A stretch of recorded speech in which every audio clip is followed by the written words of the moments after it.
하나님 말씀 사도행전 15장입니다. 사도행전 15장 36절부터 16장 10절까지 말씀.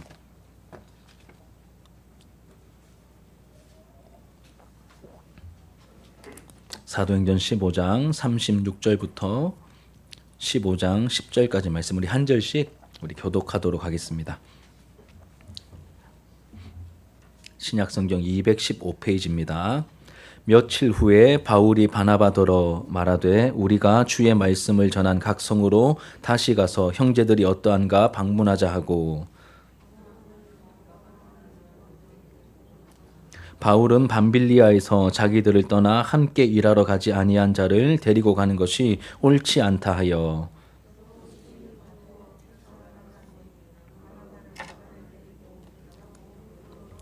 바울은 신라를 택한 후에 형제들에게 주의 은혜에 부탁함을 받고 떠나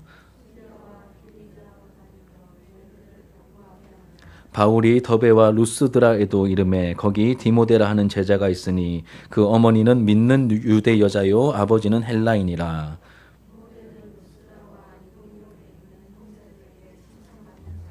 바울이 그를 데리고 떠나고자 할새 그 지역에 있는 유대인으로 말미암아 그를 데려다가 할례를 행하니 이는 그 사람들이 그의 아버지는 헬라인인 줄 다 알미러라.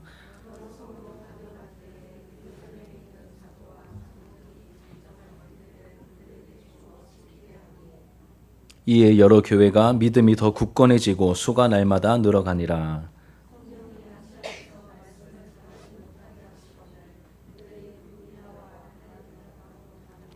무시아 앞에 이르러 비두니아로 가고자 있으되 예수의 영이 허락하지 아니하시는지라.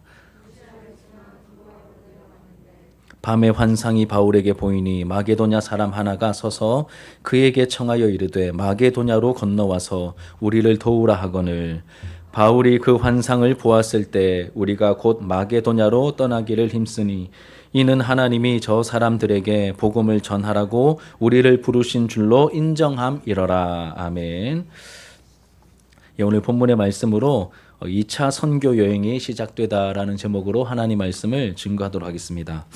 여러분, 오늘 2025년 새해 첫 번째 주일입니다. 그래서 우리 한 번 더, 우리 첫 번째 주일이니까 우리 송구 영신 예배 때 대부분 오셨지만 또 못 오신 분들도 있고 하니까 우리 새해 하나님의 복 많이 받으세요라고 우리 앞뒤 좌우로 곁에 계신 분들과 함께 인사하도록 하겠습니다. 새해 하나님의 복 많이 받으세요. 함께 인사하겠습니다. 새해 하나님의 복 많이 받으십시오. 많이 받으십시오. 또 오늘 또 특별한 손님도 오시고 너무 감사하고 좋은 것 같습니다. 최근 2주 동안 이렇게 연말과 연시를 맞아서 이렇게 자주 보니까 더 좋은 것 같습니다. 아닙니까? 물론 이렇게 육체적인 이제 피로도가 좀 있긴 하지만 그래도 성탄절과 이제 송구 영신 예배 이게 주중에 함께 예배드리고 교제하니까 부쩍 더 좀 가까워지고 더 친밀해지고 좋은 것 같습니다. 여러분, 우리는 지난 12월 이제 한 달 동안 이 대림절 기간에 예수님을 깊이 묵상하면서 섬김을 주제로 이렇게 시리즈 설교를 나누었죠. 섬김과 거리가 먼 저였습니다. 여러분들 어떤지 모르겠지만 저는 섬김과 좀 거리가 멀었는데 그래도 이 섬김에 대해서 좀 배우고 나눌 수 있는 귀한 시간이었던 것 같습니다. 이렇게 2024년 이 마지막을 예수님을 묵상하며 섬김으로 나름 이 공동체를 준비시켜 주셔서 그런지 2025년이 왠지 좀 기대가 되더라고요. 섬김으로 우리를 준비시켜 주셨고 2025년은 어떻게 또 인도에 가실까 그런 기대가 좀 들었습니다. 왜냐하면 작은 섬김의 변화들이 조금씩 나타나고 있기 때문입니다. 사실 저도 표는 안 나겠지만 예전엔 그냥 지나가던 거를 그냥 못 지나가겠더라고요. 그거를 한 번 더 보게 되고 살피게 되고 제 안에서도 작은 변화가 있었고, 또 오늘 이렇게 첫 예배를 이제 첫 번째 주일에 첫 예배 어린이 예배를 했는데 우리 선생님들이 또 다 약속대로 오시고 우리 아이들도 또 이제 6명이나 이 이른 아침에 와가지고 함께 예배 드리는데 여러 섬김들이 또 있으니까 굉장히 풍성한 예배를 또 하나님 앞에 이제 올려드린 것 같습니다. 여러분, 그리고 이렇게 기억이 좀 가물가물하겠지만 섬김 시리즈 설교를 하기 전에 사도행전 강해를 했었던 거 기억나십니까? 예, 기억나시죠? 그렇죠? 이제 몇 분 이렇게 고개를 끄덕끄덕 해주셔서 감사합니다. 예, 우리가 15장까지 말씀을 제법 꼼꼼하게 살피며 나누었었습니다. 여러분들도 뭐 어떠실지 잘 모르겠지만 저는 이 사도행전 말씀을 나누면서도 유익이 굉장히 많았습니다. 컸습니다. 특히 10장 이후의 말씀을 쭉 이렇게 우리가 말씀을 함께 살피면서 이 복음이 이방인들에게도 전파되는 과정을 보면서 복음이 흘러가기를 원하시는 그 하나님의 마음을 좀 깊이 깨달을 수 있었습니다. 강하게 느꼈기 때문입니다. 공교롭게도 이 시즌이 언제였냐면 이제 새 생명 축제를 한창 준비하던 시기였기 때문에 하나님의 강렬한 인도하심처럼 다가왔었습니다. 그래서 이제 제 마음속에 12월 이 한 달 동안은 이 대림절 기간에는 예수님과 선교에 대해서 묵상하고 이제 1단락 짓고 1차 선교 여행까지 딱 1단락 짓고 이제 올해부터 2025년부터는 이제 사도행전 시즌 2 딱 시작하면서 2차 선교 여행부터 이 후반부를 이렇게 살펴보면 하나님의 선한 인도하심을 우리가 또 경험할 수 있겠다 이런 생각을 하게 되었습니다. 그래서 올해 주제가 뭐냐면 우리 교회 한 해의 이 방향이 뭐냐면 복음이 흐르게 하랍니다. 복음이 흐르게 하라. 좀 괜찮지 않습니까? 예, 복음이 흐르게 하란데 그냥 나온 게 아니라 이 사도행전 말씀을 묵상하면서 복음이 흘러가기를 원하시는 그 하나님의 마음이 느껴져서 복음이 흐르게 하라라고 정했고 그 앞에 또 이렇게 수식 어구가 있죠. 담대하게 거침없이. 예, 그게 왜 나왔냐면 사도행전 마지막 부분 때문입니다. 우리 같이 한번 읽어볼게요. 사도행전 28장 30절과 31절. 같이 읽겠습니다. 시작. 바울이 온 이태를 자기 셋집에 머물면서 자기에게 오는 사람을 다 영접하고 하나님 나라를 전파하며 주 예수 그리스도에 관한 모든 것을 담대하게 거침없이 가르치더라. 아멘. 여러분, 이 사도행전은 열린 결말로 끝이 납니다. 예, 열린 결말로 끝이 나죠. 그런데 이 바울이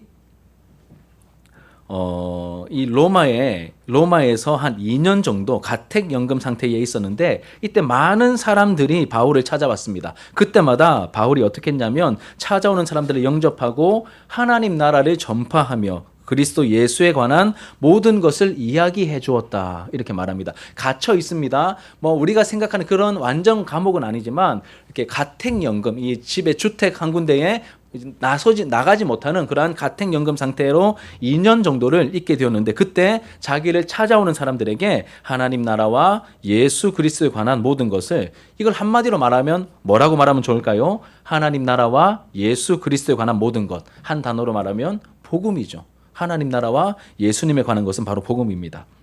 이 복음을 담대하게 거침없이 사람들에게 전하였다는 것이죠. 그래서 2025년 우리 진주 하나로 교회의 표어를 이렇게 정했습니다. 복음에 흐르게 하라는데 어떻게 해요? 담대하게 거침없이 이 복음이 흐르게 하라라고 하는 것을 이 하나의 표어로 정하게 되었습니다. 이 하나님의 기쁨이 되기 위해 복음을 가지고 더 낮은 곳으로 나아가려고 하는 우리 교회를 하나님께서 어떻게 인도하시고 또 우리를 통해 어떤 하나님의 일하심을 나타내실지 왠지 좀 기대가 되는 것 같습니다. 이런 기대감을 우리가 함께 품고 이 한 해 이 첫 주일을 함께 시작하게 되었으면 좋겠습니다. 여러분, 제가 사설은 뭐 여기까지 하고요. 이제 사도행전 강의 시즌 2를 이제 시작하려고 하는데 앞부분의 내용이 좀 가물가물하실 것 같아가지고 이 15장 이 후반부에 있는 내용을 함께 좀 잠깐 좀 이제 정리하면서 맥을 좀 이어가야 할 것 같습니다. 여러분, 바울과 바나바는 1차 선교 여행을 마쳤습니다. 그리고 어디로 돌아갑니까? 바울과 바나바를 파송했던 이 안디옥 교회로 돌아왔습니다. 그런데 얼마 지나지 않아서 불미스러운 일이 발생하죠. 유대인들 중에 물론 예수님을 믿는다라고 회심하긴 했지만 이 유대인들 중에 굉장히 빡센 기준을 가진 이 바리새파 출신의 그리스도인들이 있었습니다. 원래는 바리새인이었는데 예수님을 믿고 회심한 사람들입니다. 그런데 그 이전에 원체 빡센 그 유대교의 전통을 이어받았기 때문에 이런 주장을 펼쳤습니다. 이방인들이 구원을 받으려면 믿음만으로 되지 않고 할례를 받아야 된다. 이렇게 주장하는 사람들이 생겼습니다. 뿐만 아니라 율법의 중요한 조항들도 지켜야 구원을 받을 수 있는 거야. 이렇게 가르쳤죠. 여러분, 복음을 전해야 할 때 지켜야 할 선을 넘은 것이죠. 여러분 우리 아마 젊은이들은 알 겁니다. 선 넘는다라는 표현이 있죠. 선 넘는다. 저희 뭐 서진이 서준이도 서로 그런 표현 좀 하더라고요. 너 선 넘지 마라. 이렇게 뭐죠? 내 허락 없이 내 옷 입지 마라. 뭐 이런 거 있지 않습니까? 선을 넘으면 안 되는 이제 그런 영역들. 복음을 전할 때 지켜야 할 선이 있죠. 그럼 그 선을 넘어가면 내 허락 없이 내 물건을 누가 마음대로 쓰면 가족이라도 별로 기분이 안 좋은데 뭐 생판 뭐 모르는 사람이 그렇게 행동하면 여러분 마음이 어떨까요? 선을 넘으면 기분이 나쁘겠죠. 기분이 나쁠 겁니다. 그래서 복음을 전하는데 이 바리새파 출신의 유대인들이 말씀을 가르치는데 뭘 넘었습니까? 넘어서는 안 될 선을 넘은 겁니다. 구원은 믿음으로 오직 은혜로 받는 건데 거기에서 선을 넘어서 뭘 주장했다고요? 할례를 받아야 된다. 율법의 중요한 내용들을 지켜야 한다. 이렇게 선을 넘은 것이죠. 이제 바울과 바나바는 그 선이 딱 넘어가니까 하나님께서 불쾌해 하시겠구나라고 하는 것을 정확하게 인지했습니다. 그래서 이 일을 확실하게 다루기 위해서 이 안디옥 교회보다 좀 더 상위 기관이라고 할 수 있는 어디로 가죠? 예루살렘 교회로 이 문제를 가지고 갔습니다. 그리고 거기서 공적인 회의가 열리게 되고 이 문제를 질서 있고 지혜롭게 잘 처리하였다. 우리가 11월에 함께 다루었던 내용인데 기억나시는지 모르겠습니다. 그 결정되고 정리된 내용이 15장 28절과 29절 같이 한번 읽겠습니다. 15장 28절과 29절 여러분 주보를 보시면 됩니다. 시작. 성령과 우리는 이 요긴한 것들 외에는 아무 짐도 너희에게 지우지 아니하는 것이 옳은 줄 알았노니 우상의 제물과 피와 목매어 죽인 것과 음행을 멀리할지니라. 이에 스스로 삼가면 잘 되리라. 평안함을 원하노라 하였더라. 아멘. 기억나십니까 이 내용? 기억나시죠? 그렇죠? 정리하면 이런 뜻이죠. 유대인들은 이방인들에게 구원의 조건을 제시하면서 짐을 지우지 마라. 선 넘지 마라. 은혜 말고 믿음 말고 다른 구원의 조건 달지 마라. 그렇게 해서는 안 된다라고 말을 했고 또 이방인들에게는 뭘 또 말합니까? 율법을 기준으로 수천 년을 살아온 이 유대인들을 좀 배려하여서 그들이 힘들어하는 최소한의 행동들은 너희들이 자중해라. 이것을 양쪽 모두에게 다 함께 당부하였죠. 이게 예루살렘 공의회에서 결정된 내용이었습니다. 그리고 바울과 바나바 그리고 예루살렘 교회가 파송한 이 유다와 실라가 안디옥에 가서 이 결정된 내용들을 담고 있는 편지를 읽어주고 또 전달해 주었죠. 그러자 어떤 결과가 나타납니까? 우리 15장 30절과 31절 같이 읽겠습니다. 시작. 그들이 작별하고 안디옥에 내려가 무리를 모은 후에 편지를 전하니 읽고 그 위로한 말을 기뻐하더라. 아멘. 이렇듯 성령님의 인도하심 속에서 바르게 정해진 성경적인 가르침과 이 결정들은 어떤 결과가 나타났습니까? 그 소식을 들은 사람들에게 안정감과 기쁨을 가져다 주었죠. 깊은 안정감과 기쁨을 가져다 주었습니다. 그리고 여기까지 일단락되고 난 다음에 이제 15장 거의 마지막 부분에서 사도 바울이 바나바에게 이제 제안을 합니다. 이 급한 불을 껐으니까 이 복음의 선을 넘어간 이 문제를 잘 해결했으니까 이 복음에 늘 불타 있었던 이 사도 바울이 바나바에게 한 가지 제안을 합니다. 어떤 제안입니까? 1차 선교 여행을 다니면서 복음을 전했던 곳, 복음을 전하면서 교회가 세워진 그곳에 우리가 다시 1차 선교 여행지를 다시 돌면서 그 형제들을 돌아보자. 다시 한번 살피자. 이러한 제안을 했습니다. 우리 36절, 15장 36절 같이 읽겠습니다. 시작.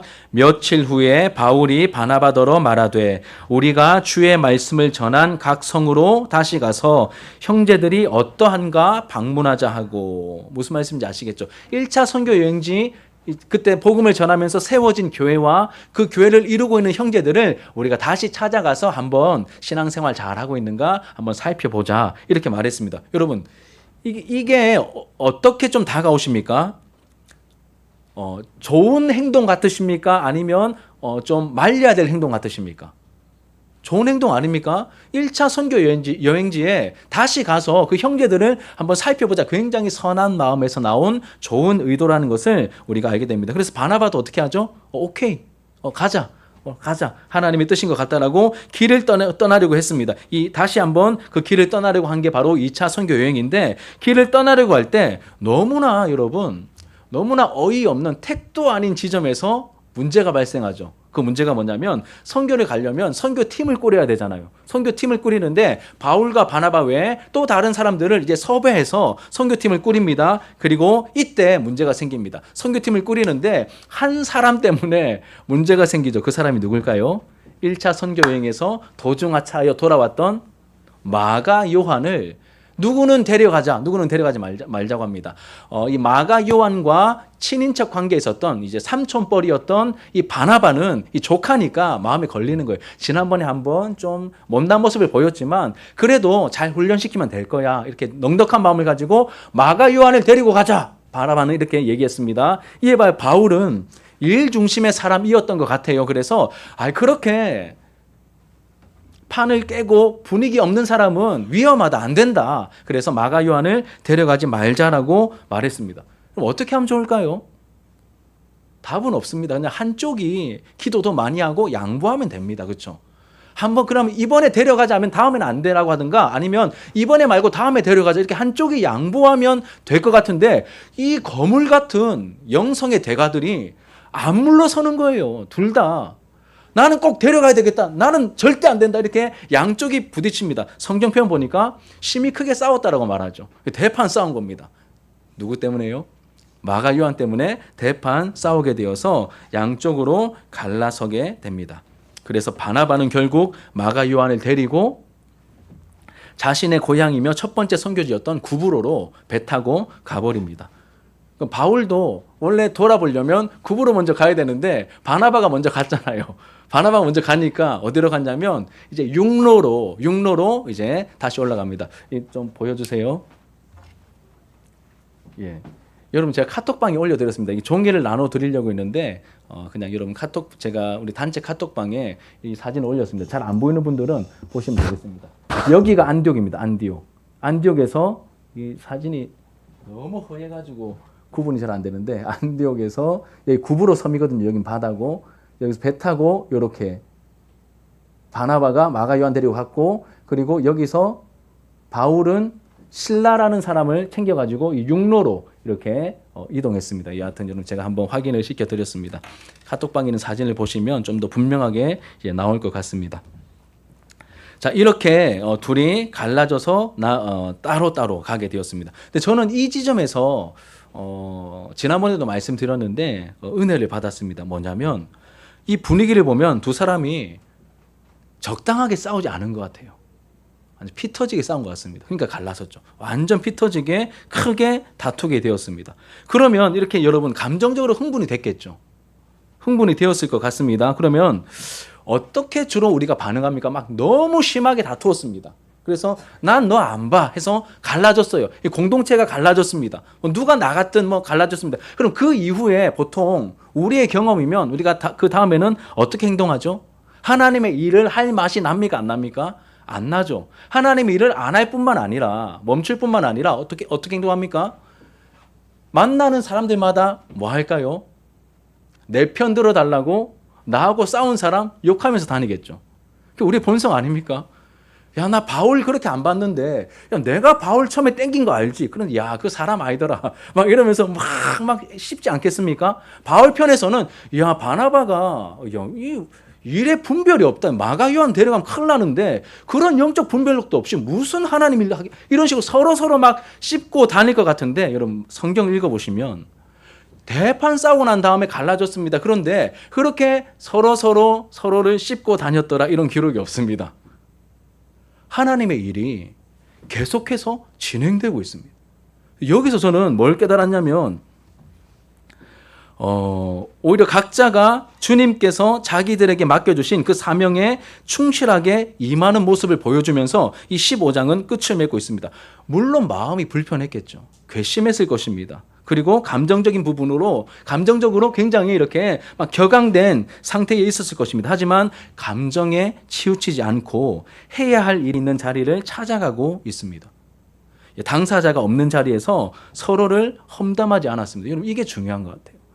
저도 안 그렇거든요. 막 격해지면 딴 데 가가지고 막 험담합니다. 저도.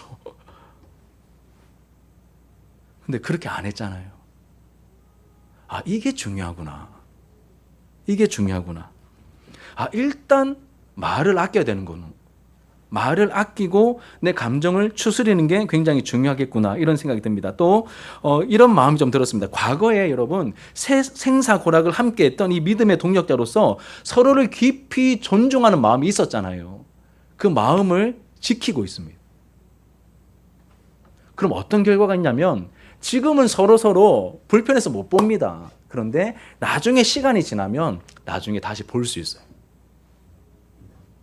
근데 우리가 감정대로 막 해버리면 나중에 못 봐요. 내가 싸질러 놓은 게 있어가지고 나중에 못 봅니다. 그런데 이 하나님의 성령의 인도하심을 따라 내 말을 아끼고 내 감정을 추스리고 내가 해야 할 그 사명의 자리에서 내 역할을 감당하면서 그래도 한때 나와 함께 생사고락을 함께 넘나들면서 막 이 사선을 넘나들면서 복음의 그 사역들을 함께 감당했던 그래도 너무나 소중하고 중요한 사람인 걸 가장 잘 알거든요. 대판 싸웠지만 가장 잘 아는 사람도 그 사람들이잖아요. 그래서 그 부분을 존중하면서 하나님의 일을 계속 하다 보니까 나중에는 다시 그 사람을 볼 수 있는 마음이 생기게 되는 것입니다. 여러분, 우리도 제가 왜 이 말씀 드리냐면 우리도 하나님의 일을 하다가 수가 틀어져서 대판 싸울 수 있습니다.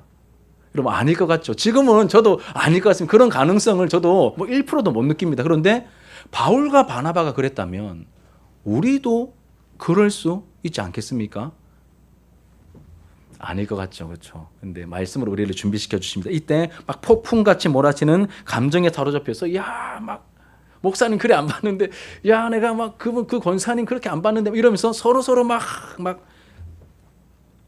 이래서는 안 된다는 그런 마음이 있을 수는 있는데 우리가 말을 멈추고 우리의 감정을 수술인 다음에 우리 사명의 자리에서 한 걸음 더 내디디는 이런 모습이 필요하다는 것이죠. 바울과 바나바로부터 우리가 배워야 될 점입니다. 실제로 나중에 바울은 마가 요한을 챙깁니다. 여러분 나중에 디모데후서 읽어보시면 죽기 전에 사도 바울이 나 마가 요한 보고 싶다. 그는 하나님의 일에 굉장히 유익한 사람이야. 그러니 디모데야 이 마가 너 올 때 뭐 책도 좀 챙기고 하는데 마가 요한도 꼭 챙겨서 데리고 와줘. 나 그가 너무 보고 싶어. 뭡니까 여러분? 앙금이 남은 게 아니라 완벽하게 화해가 이루어졌죠. 그런 은혜가 이루어지게 된다는 것이죠. 여러분 이 전반부 부분을 우리가 정리해 보겠습니다. 2차 선교 여행을 시작하려 할 때는 파이팅이 넘쳤습니다. 하지만 선교팀을 꾸리는 그 과정에서 문제가 생겨서 바울과 바나바가 싸우게 되었습니다. 삐걱거리면서 그렇게 시작하게 되었죠. 그래도 감사한 것은 서로를 탓하고 원망하면서 선교 여행을 멈춰버린 게 아니라 각자가 그 사명의 자리로 나아갔다는 것입니다. 1차 선교 여행을 통해서 세워진 교회와 형제들을 돌아보기 위해 바울과 이 바나바가 각자의 길을 떠났다는 것이죠. 이 자신들의 사정과 속상함보다 하나님께서 맡기신 사명이 우선순위에 있었기 때문에 가능한 일이었습니다. 그렇게 바나바는 구브로로 갔고 바울은 신라와 함께 1차 때와는 달리 육로를 이용하여서 이 더베와 루스드라 지역으로 가게 되었습니다. 이 더베와 루스드라 지역에 가서 이 바울 일행이 누군가를 만나게 됩니다. 누구를 만나죠? 16장에 보니까 굉장히 여러분 이렇게 선교 여행을 출발했습니다. 선교 여행을 출발해서 어딘가 1차 목적지에 도착했어요. 그러면 어떤 내용이 나와야 될 것 같으십니까? 거기서 복음을 전하고 하나님의 역사가 막 나타나고 이런 내용들이 막 나와야 될 것 같은데 그게 아니라 이 첫 부분에서 중요한 한 사람을 굉장히 비중 있게 소개합니다. 그 소개하는 사람이 누구죠? 디모데지 않습니까? 디모데. 우리 1절을 같이 한번 읽어볼게요. 1절 전체를 읽으려면 그럼 성경을 좀 보셔야 되겠습니다. 16장 1절 시작. 바울이 더베와 루스드라에도 이르매 거기 디모데라 하는 제자가 있으니 그 어머니는 믿는 유대 여자요 아버지는 헬라인이라. 예, 바울이 더베와 루스드라에 이릅니다. 거기에 누가 있습니까? 디모데라 하는 제자가 있으니 그 어머니는 믿는 유대 여자요 아버지는 헬라인이라. 디모데는 성경에 많이 나오죠. 그렇죠? 예, 이름이 종종 서신서에 굉장히 많이 나옵니다. 이 디모데라는 이름은 이제 디모데는 바울이 이제 1차 선교 여행 때 복음을 전하면서 예수님을 믿게 된 것 같습니다. 그리고 그 후에는 바울이 굉장히 아꼈던 바울의 이제 A급 제자, 가장 사랑했던 제자 중에 한 명이죠. 디모데라는 이름은 이런 뜻입니다. 티메 플러스 데우스입니다. 데우스는 하나님이고 티메는 이제 뭐 경외, 뭐 영광, 뭐 영예, 공경 뭐 이런 뜻을 가지고 있습니다. 그 티메 데우스 합쳐서 디모데 이렇게 음력을 했는데 무슨 뜻이냐면 하나님을 뭐 경외함 혹은 하나님의 영광 이런 뜻을 가지고 있습니다. 하나님을 경외함, 하나님의 영광. 우리나라식으로 바꾸면 뭐가 될까요? 뭐 하나님의 영광 줄이면 뭐가 됩니까? 하영이. 예. 뭐 그런 거예요, 여러분. 우리나라식으로 하영이 혹은 뭐 영광이 뭐 이런 식으로 되는 겁니다. 이게 디모데의 이름의 뜻이었죠. 우리 주변에도 많죠. 뭐 하영이, 뭐 영광 이런 이름 가진 친구들 좀 있지 않습니까? 이게 디모데의 이름의 뜻은 하나님을 경외함이라는 뜻을 가지고 있었습니다. 그리고 디모데를 소개하기를 이렇게 말합니다. 거기 디모데라 하는 뭐라고 소개합니까? 제자가 있으니라고 말합니다. 제자가 있으니. 저는 이 소개가 굉장히 인상적이었습니다. 그럼 바울이 선교할 때 단지 예수 믿고 천국 가세요라고 그런 식으로 복음을 전파하지 않았던 것 같습니다. 그 한 사람이 예수님을 영접하여서 그리스도의 제자가 될 수 있도록 복음을 전하고 가르쳤다는 사실을 우리가 알 수 있습니다. 그러니 디모데가 뭐로 자라 있습니까? 제자가 되어 있는 거예요. 저는 저를 살펴보게 됩니다. 제가 사역하고 있는 이 현장을 봤을 때 제자가 되도록 이 목회를 좀 더 분명하게 해야 되겠구나라고 하는 생각을 이 말씀을 묵상하면서 하게 되었습니다. 제자로 자라기 위해서는 대가를 지불해야 되거든요. 그래서 여러분들 좀 불편할 수는 있겠지만 여러분들이 불편해 하셔도 여러분들이 제자로 자랄 수 있도록 그렇게 목회를 더 해나가야 되겠다 이런 다짐을 또 하게 됩니다. 세 번째 특징이 있는데 뭐냐면 디모데는 그 1절 하반절 같이 한번 읽어보겠습니다. 주보를 보시고 시작. 그 어머니는 믿는 유대 여자요 아버지는 헬라인이라. 그러니까 엄마는 유대인 이스라엘 사람, 아버지는 헬라인 어딘지는 정확하게 모르겠지만 여하튼 혈통이 다른 사람들이었습니다. 그러니 디모데는 무슨 출신입니까? 다문화 가정 출신입니다. 다문화 가정 출신. 이 당시에 유대인들은 아빠가 아닌 엄마가 유대인이면 유대인으로 인정해 줬습니다. 희한하죠, 그렇죠? 왜 그럴까요? 주로 어린 아이였을 때 교육을 누가 주로 시킵니까? 엄마가 그 아이를 많이 돌보니까 그래서 그랬던 것 같습니다. 이 엄마가 유대인이면 유대인으로 인정했는데 대신 뭘 받아야 할까요? 할례는 받아야 했겠죠. 이 선민의식이 강했던 유대인은 웬만해서는 다른 민족과 결혼을 안 합니다. 여러분도 아시다시피 선민의식이 강했기 때문에 굉장히 독특한 경우예요. 이 디모데의 경우가 있으니까 그 당시에 자주 이랬나 보다 이렇게 여기시면 안 됩니다. 굉장히 좀 특별한 경우입니다. 선민의식이 강했기 때문에 다른 민족과 결혼을 잘 안 하는데 여하튼 디모데 가정은 그 다문화 가정이었습니다. 아마도 이 소아시아 지역의 유대인들은 이방인들에게 조금 덜 배타적이었던 것 같아요. 이 성경을 해석한 걸 보니까 좀 덜 배타적이었던 것 같습니다. 아무튼 디모데는 무슨 출신이라고요? 다문화 가정이라는 독특한 배경을 가지고 있었습니다. 그런데 다 그런 건 아니지만 이 다문화 가정의 아이는 자라면서 정체성의 혼란을 겪을 수밖에 없습니다. 왜냐하면 그 사는 동네 아이들과 자기가 좀 다르거든요. 그래서 정체성의 혼란을 심하게 겪는 경우가 많다고 합니다. 그래서 삐뚤어지고 어긋나는 길로 가는 경우가 많은 게 사실인데 그리고 이 당시에 디모데 나이는 10대로 추정이 됩니다. 한 18살쯤 바울을 만났을 거다 이렇게 추정을 하거든요.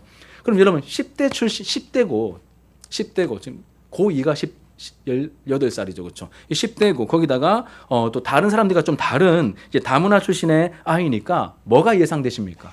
이 아이가 삐뚤어질 어긋날 가능성이 사춘기를 심하게 겪을 가능성이 많겠구나. 우리가 이렇게 우리의 경험이 돌아가는데 2절이 이렇게 이어집니다. 2절 같이 한번 읽어볼게요. 2절 시작.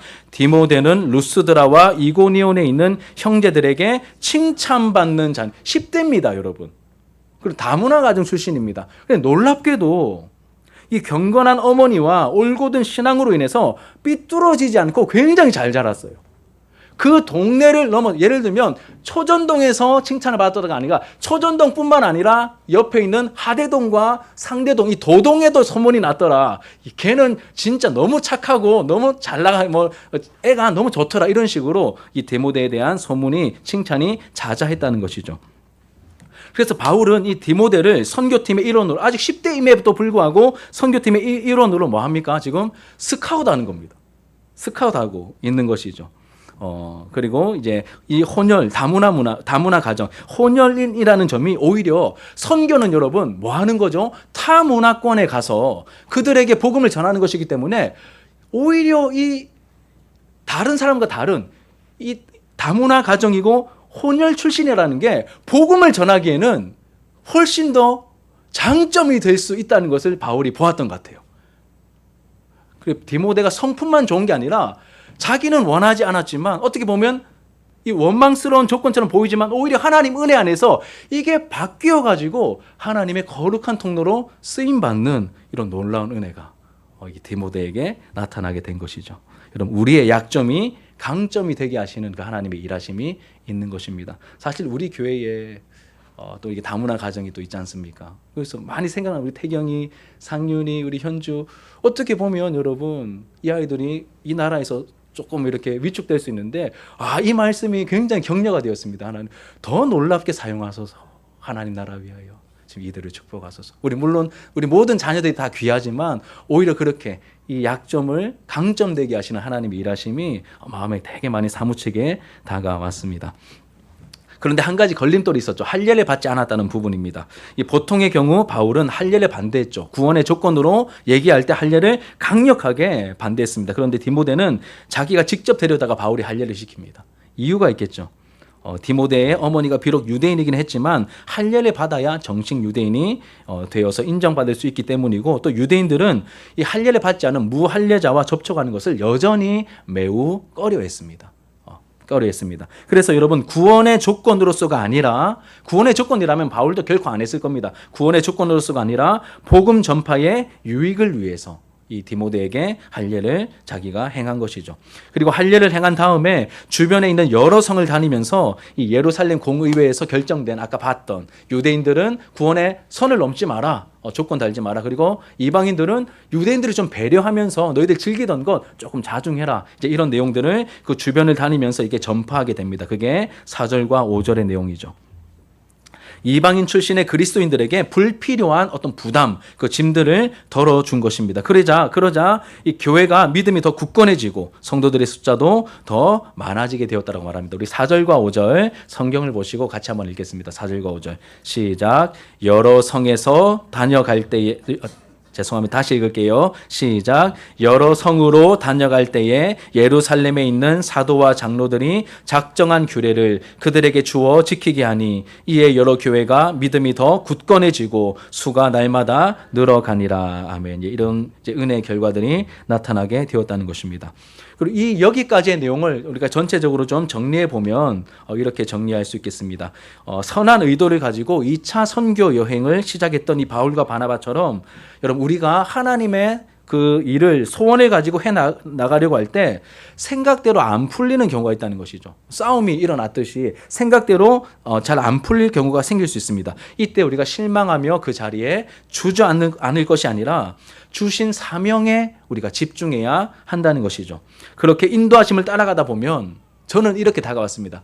그렇게 주저앉고 싶은데 그래도 우선순위를 두고 하나님께서 맡기신 사명에 집중하면서 그 한 걸음을 더 떼어서 가다 보면 하나님께서 준비해 놓으신 사람을 만나게 해 주실 거라는 그러한 깨달음으로 저에게 다가왔습니다. 디모데처럼 하나님께서 준비해 놓으신 사람을 하나님께서 또 우리에게 하나님의 그 일을 위해서 우리를 격려해 주시는 그 하나님의 일하심의 손길을 우리가 저는 이렇게 표현했습니다. 마치 선물 같은 사람을 우리에게 만나게 해 주실 것입니다. 저도 여러분 교회를 개척하면서 선물 같은 여러분을 만났습니다. 멘트가 좀 마음에 드십니까? 근데 정말로 그렇게 선물 같은 여러분을 만나게 되었습니다. 특히 디모데처럼 젊은이들을 또 제법 이 작은 교회인데 또 많이 만나게 됩니다. 원래 알고 있던 우리 선영이, 소은이, 솔민이, 언제, 가인이 외에도 또 우리 하연이를 보내어 주시고 우리 태호와 홍준 형제도 우리 교회에서 또 만나게 해주신 것, 그냥 스쳐 지나가는 그런 만남과 인연이 아니지 않습니까? 하나님께서 선물처럼 만나게 해주신, 하나님의 일을 같이 하라고 만나게 해주신 그런 사람으로 다가옵니다. 뿐만 아니라 서로가 서로에게 그런 하나님의 귀한 사람들이지 않겠습니까? 여러분, 새소식반을 우리가 토요일마다 하거든요. 저는 구경만 하고 있고 우리 전도사님과 우리 권사님 두 분이 열심히 월요일마다 밤에 가서 훈련 받으시고 아이들 전도 나가시고 섬겼습니다. 매주마다 그게 보통 일이 아니거든요. 간식 사서 먹이고 챙기고 막 또 말 안 듣는 아이들 막 고생하시는데 우리 전도사님과 신권사님이 어린이 전도협회에 가서 이 하나님의 일을 해 나가는 가운데 하나님께서 놀랍게 우리 그때는 2년 전에는 너무 사람이 없었거든요. 대부분 여기 계신 분들이 별로 없었습니다. 2년 전에는 그때 사람이 필요하니까 다른 데 섬기시는 이호정 집사님 굉장히 귀한 분인데 이분을 선물처럼 만나게 해주셔서 3명이 짝을 이루어 이 사역을 2년 동안 감당하게 해주셨어요.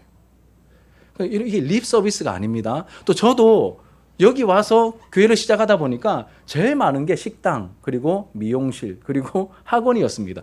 이 많은 학원들 아이들 막 왔다 갔다 하는 거 보면서 기도가 되더라고요. 하나님이 많은 청소년들 좀 섬겨야 되겠는데 뭐 역량이 안 됩니다. 하나님 어떻게 할까요? 막 고민하다가 그래서 하나님께서 불쑥 보내주신 애들이 소명교회 청년들입니다. 근데 저 보면 다 막 다 칠한 것처럼 보이죠. 솔직히 말하면 그중에 제가 진짜 저의 지도를 받았던 진짜 제 제자들은 반도 안 됩니다. 왜냐하면 다 결혼하고 막 시간이 지금 벌써 많이 지났거든요. 그래서 잘 모르던 애들 그때 분명히 초딩이었는데 7년 지나니까 얘가 21살, 22살이 돼가지고 굉장히 디모데처럼 되게 멋있게 바뀌어가지고 너무 잘 섬기는 거예요. 와, 깜짝 놀랐습니다. 그래서 우리 교회 아이들이 다시 보였습니다. 야, 얘네들 나중에 5년 뒤, 10년 뒤에 야, 정말 멋있게 자라가지고 우리 교회만 섬기는 게 아니라 또 다른 연약한 교회들을 섬기러 가면 야, 하나님 나라 관점에서 진짜 할 만한 일이다. 이거 대박이다. 이런 생각이 막 들더라고요. 예. 와, 그런 우리 서로가 서로에게 이제 그런 사람들이다라는 것을 우리가 좀 기억하시고 서로를 귀하게 볼 수 있게 되었으면 좋겠습니다. 그리고 여러분 이제 16장 6절 이하의 말씀을 보시면 디모데를 바울이 스카웃에서 여러 성을 다니면서 이제 예루살렘 공회에서 전한 내용들을 알려주는 그 사역을 마치고 난 다음에 이제 바울이 이제 아시아 지역에서 복음을 전하려고 했습니다. 여기서 아시아 지역은 지금 우리가 알고 있는 그 터키 지역을 말합니다. 터키 지역을 말하는데 그 아시아 지역에서 복음을 전하려고 했습니다. 그런데 어떤 일이 생기냐면 중간에 성령님께서 간섭하셔서 막으십니다. 전혀 뜻하지 않았던 곳으로 인도에 가시죠. 어디로 인도 가시냐면 마게도냐라는 지역인데 마게도냐는 유럽입니다. 유럽의 첫 관문. 그 마게도냐 지역으로 향하게 만드시죠. 2번이나 막으십니다. 우리 한번 성경을 통하여서 확인해 보겠습니다. 6절 상반절 같이 한번 읽으시죠. 시작. 성령이 아시아에서 말씀을 전하지 못하게 하시거늘. 아니 복음 전하러 갔습니다. 1차 선교 여행지는 아시아 혹은 소아시아라고 불리는 이 지역인데 여기를 돌아보려고 갔는데 막으시는 거예요. 아니 요나처럼 여러분 딴 데로 톡 끼고 있는 중에 막으시는 게 아니라 하나님의 일을 하기 위해서 전폭적으로 그렇게 디모데까지 섭외해가지고 막 전폭적으로 일을 진행하려고 하는데 누가 막으셨다고요? 하나님이 성령님이 그 길을 막으셨습니다. 근데 한 번 더 막으십니다. 7절 보시면 7절 하반절 같이 읽겠습니다. 시작. 애쓰되 예수의 영이 허락하지 아니하시는지라. 또 막으셔가지고 이제는 북쪽으로 이 비두니아 지역으로 옮기려고 하는데 그 길까지도 하나님께서 막으시면서 마게도냐 가까운 그 해안 지역으로 그 무시아와 그리고 이제 드로아라고 하는 그 항구 도시 쪽으로 이제 성령께서 이제 바울 일행을 몰아가셨죠. 다시 말씀드리지만 요나처럼 고집 부리고 다른 데로 가는 길을 하나님이 막으신 게 아니라 하나님의 일을 막 소원을 가지고 하려고 하는데 이 아시아 지역에서 소아시아 지역에서 복음을 전하려 할 때 하나님께서 막으셨다는 것입니다. 2번이나 막으셨어요. 심상치 않죠. 그런데 그때 하나님께서 환상을 보여주십니다. 이 바울에게 환상을 보여주시기를 마게도냐 사람이 환상 가운데 나타나서 손짓을 합니다. 바울에게 저기요 바울 그쪽으로 가지 말고 우리한테 좀 와주시오. 그래서 우리를 좀 도와주십시오라고 환상 속에서 마게도냐 사람이 나타나 바울을 부르는 이런 환상을 보게 됩니다. 그러자 이 바울이 어떻게 하냐면 하나님께서 우리가 아시아 지역이 아니라 마게도냐로 가서 복음 전하기를 원하시는가 보다, 하나님의 인도하심이 여기에 있나 보다라고 인정하고 방향을 돌려서 아시아 지역이 아니라 그 유럽 지역으로, 마게도냐 지역으로 가게 되었다. 이게 우리가 읽은 말씀의 뒷부분, 후반부의 내용입니다. 우리 10절 말씀을 같이 한번 읽어볼게요. 10절입니다. 시작. 바울이 그 환상을 보았을 때 우리가 곧 마게도냐로 떠나기를 힘쓰니 이는 하나님이 저 사람들에게 복음을 전하라고 우리를 부르신 줄로 인정함이러라. 아멘. 인정하였다라고 말합니다. 여기서 인정함이러라, 이 단어는 좀 살펴볼 필요가 있습니다. 두 단어가 합쳐졌습니다. 쉰 플러스 비바조. 쉰은 함께라는 뜻이고 비바조는 위에 올라타다 이런 뜻입니다. 그러니 뭐냐면 여러분, 만약에 이렇게 우리 솔민이가 있는데 솔민이하고 저하고 있습니다. 그런데 솔민이가 덩치가 좀 더 크니까 저를 업은 거예요. 이게 쉰 비바조입니다. 예. 따로 있다가 둘을 합쳐서 하나가 되게 하는 것, 이게 바로 쉰 비바조, 인정함이러라라는 말의 뜻입니다. 어부바 같은 느낌이죠.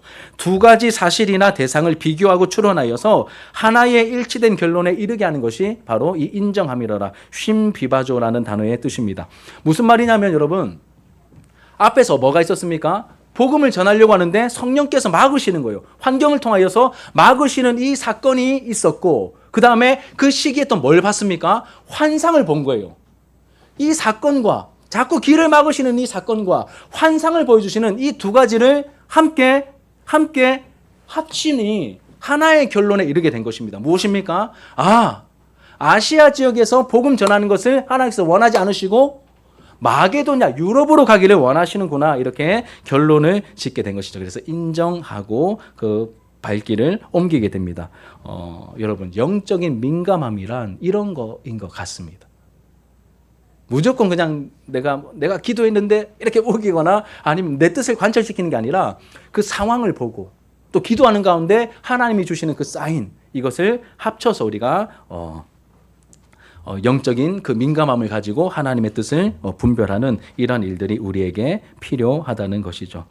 바울이 계획한 대로 일이 진행되지 않고 하나님의 막으심으로 인해서 선교의 방향을 마게도냐로 돌리게 된 이 사건을 통해서 우리가 무엇을 깨닫게 되냐면, 사람이 계획할지라도 그 일을 이루시는 분이 누구십니까? 하나님이라는 것을 우리가 깨닫게 됩니다. 그리고 하나님의 일을 할 때의 주도권은 항상 누가 가지고 계시죠? 하나님께서 가지고 계심을 우리에게 분명하게 가르쳐 주십니다. 그리고 이제 말씀을 마치려고 합니다. 2025년 이 새해에 우리 교회는 담대하게 거침없이 복음이 흐르게 하라라는 그 뜻을 정하고 우리가 이제 출발하려고 합니다. 이 계획이 아무리 생각해도 하나님이 기뻐하시는 그 방향을 잘 잡은 것 같습니다. 그럼에도 불구하고 뭐가 나타날 수 있습니까? 불미스러운 일이 우리 안에서도 나타날 수 있습니다. 그때 어떻게 해야 될까요? 말씀으로 준비시켜 주셨잖아요. 우리의 감정대로 막 해버리는 게 아니라 그 상황에서 하나님께 집중하고 사명에 집중하고 우리의 감정을 좀 눌러내리면서 하나님께서 원하시는 그 선한 길로 가야 함을 이 중요한 타이밍에 이 말씀을 통하여 우리에게 알려주십니다.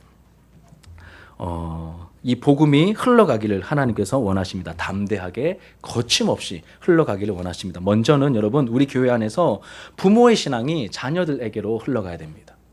밖에 나가시기 전에 우리가 가진 신앙이 우리 자녀들에게 흘러가야 됩니다. 그래서 교육 공동체를 위해서 여러분 기도해 주시고, 또 여러분들의 가정에서 가능한 만큼 가정 예배에 좀 힘써 주셨으면 좋겠습니다. 가정 예배라고 하니까 막 너무 부담스러워 하시는데 다른 거 하지 마시고 그냥 엄마가 되었든 아빠가 되었든 한 자리에 앉으신 다음에 그냥 시작하는 기도하십시오. 그리고 성경을 읽으십시오. 공동체 성경 읽기 분량만큼 거기서 돌아가면서 읽으시면 됩니다. 저희도 지금 그거 하고 있거든요. 예, 하고 있습니다. 네, 우리 준엽이가 저희 집에 와 있는데 준엽이까지 같이 앉아가지고 하고 있는데 항상 준엽이에서 막힙니다. 속도가 늦어요. 그런데 되게 귀여워요. 막 쪼맨한 게 이렇게 막 더듬더듬 하나님 말씀을 읽어 나가는데 오히려 더 잘 들려요. 그 소리가. 그렇게 시간이 없으시면 여러분 한 장도 괜찮습니다. 어제는 제가 토요일 바쁘니까 어제는 다 못 읽고 2장 읽었습니다. 2장. 한 장 너무 작은 것 같고 2장 읽고 기도하고 다시 하고.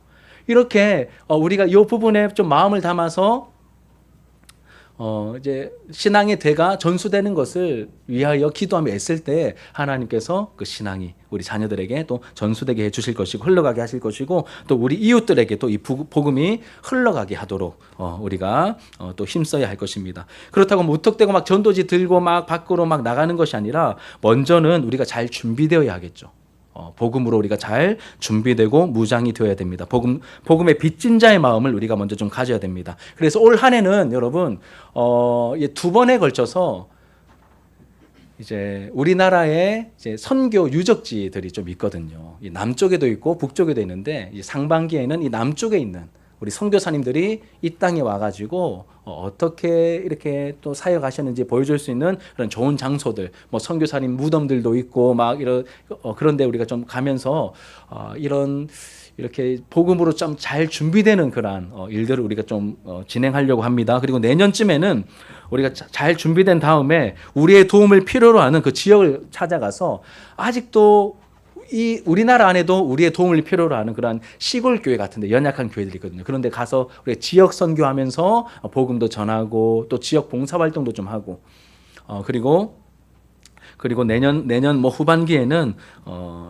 우리가 후원하고 기도하고 있는 선교사님들 있지 않습니까? 뭐 조영현 선교사님, 또 뭐 이미정 센터장님, 또 저 우리 차영희 선교사님, 뭐 기타 등등 해서 우리가 또 찾아가서 또 돌아보아야 할 그러한 우리 선교지도 직접 뭐 캄보디아든 뭐 저기 인도네시아 발리든 이런데 선교팀을 꾸려서 또 함께 나아가서 이제 복음을 전하는 그런 사역들 또 비전 트립도 우리가 하려고 합니다.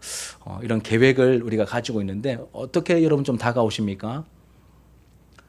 저거 와하노 이런 마음보다는 하나님께서 기뻐하시니 해야 되겠다 이런 마음이 아마 좀 드실 것 같습니다. 이렇게 우리가 하나님의 일을 하려고 할 때 생길 수 있는 여러 가지 상황들 말씀을 통하여 우리에게 알려주셨는데 말씀으로 우리를 준비시켜 주신 대로 우리가 하나님의 주권과 뿐만 아니라 하나님의 일하신 주도권이 하나님께 있습니다. 주님의 뜻을 우리가 영적인 민감함을 가지고 잘 분별하여서 이 뜻을 잘 따를 수 있도록 우리 공동체를 축복하시고 인도하여 주시옵소서. 이것이 올 한 해를 시작하면서 우리의 기도 제목과 우리의 소원이 되었으면 좋겠습니다. 이렇게 내 중심이 아니라 말씀을 통해 지금보다 더 멀리 넓게 더 깊이 보는 영적인 시각을 가지고 담대하게 거침없이 복음이 흐르게 하는 그 일에 함께 쓰임받는 저와 여러분들의 모습이 되기를 예수님의 이름으로 축복합니다. 우리 기도하는 마음으로 찬양하도록 하겠습니다.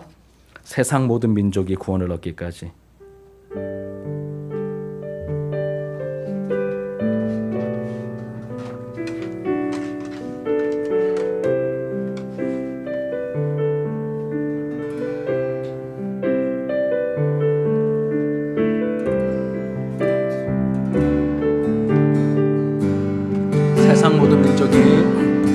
세상 모든 민족이 구원을 얻기까지 쉬지 않으시는 하나님 주의 심장 가지고 우리 이제 일어나 주 따르게 하소서. 세상 모든 육체가 주의 영광 보도록 우리 부르시는 하나님 주의 손과 발 되어 세상을 치유하며 주 섬기게 하소서. 바다 덮음같이 여호와의 영광을 인정하는 것이 온 세상 가득하리라. 우리 바다 덮음같이 우리 바다 덮음같이 우리 바다 덮음같이 보리라